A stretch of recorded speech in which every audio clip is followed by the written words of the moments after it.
In this video, we will walk you through a data mapping example and show how to get information in plain English. We provide an Excel add-in that interfaces with both Office application and Office 365 to enable adding new data and building charts and graphs by typing English sentences. Here, we will map City of Austin's procurement data and ask a few questions.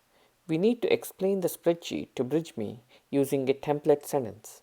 We may need many template sentences for larger spreadsheets.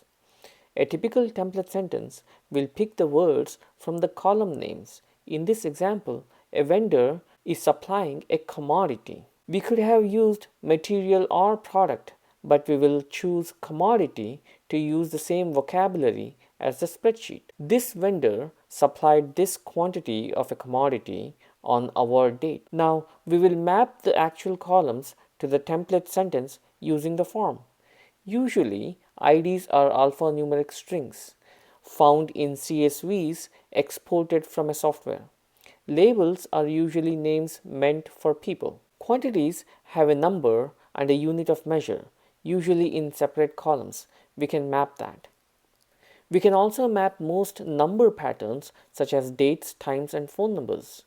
We have to choose a format for a date if it's not available within Excel. When we finish mapping, BridgeMe will hide or summarize the columns so it is already easier to visualize the raw data. We will then start interacting, that is, chatting with the data. We can ask who supplied last year. BridgeMe will not only return the answers but also hide and highlight the portion of the spreadsheet with the answer. Next, we will ask about quantities. When and how much concrete was supplied?